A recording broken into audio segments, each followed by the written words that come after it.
అప్పుడున్న రాష్ట్ర ప్రభుత్వాలు కాంగ్రెస్ ప్రభుత్వం కావచ్చు, అది ఉపయోగించిన తెలుగుదేశం ప్రభుత్వం కావచ్చు, వాళ్ళిద్దరి బాధ్యత రాహిత్యం వలన దాన్ని లేట్ కావడం వలన డిఎస్సి నోటిఫికేషన్ లో ఉన్న దాని ప్రకారంగా వాళ్ళకు కూడా పాత పెన్షన్ మీద చూస్తాను ఒకటి అంటున్నాం.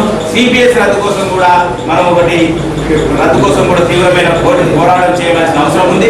దానికి సమాయత్తం చేస్తూ మండల స్థాయిలో, జిల్లా స్థాయిలో, రాష్ట్ర స్థాయిలో కూడా పోరాటాన్ని ముందుకు తీసుకెళ్లి సిపిఎస్ రద్దు అయి అందుకు కూడా మన అందరం కలిసి కృషి చేద్దామని మీ అందరికీ తెలియజేస్తున్నాం. తెలంగాణ రాష్ట్ర సమితికి అనుబంధంగా ఉన్నటువంటి తెలంగాణ టీచర్స్ యూనియన్ ఇలా సర్వసభ్య సమావేశం ఇక్కడ జరిగింది. ఈ సమావేశంలో ప్రధానంగా ప్రజాస్వామ్యయుతంగా ఎన్నికైనటువంటి ఒక ప్రజాప్రతినిధులు ఎన్నుకొని దానికి అనుగుణంగా టీచర్ల సమస్యలు ఏవైతున్నాయో వాటిని ప్రాథమిక సభ్యుల దగ్గర చర్చించి నిర్ణయం చేసి ప్రభుత్వానికి సమర్పించాలనేటువంటి ఆలోచన చేశారు. దాంట్లో మౌలికంగా ఉండేటువంటి 4 సమస్యలు. ఒకటి, పంచాయతీరాజ్ ప్రభుత్వం అనేటువంటి వివక్షత లేకుండా ఉపాధ్యాయులందరూ ఒకే రీతిగా ఉండేటట్టుగా సర్వీసు నిబంధనలను రూపకల్పన చేయాలి. దానికి అనుగుణంగా ప్రమోషన్ అవకాశాలు కల్పించాలని తీర్మానం చేయడం జరిగింది.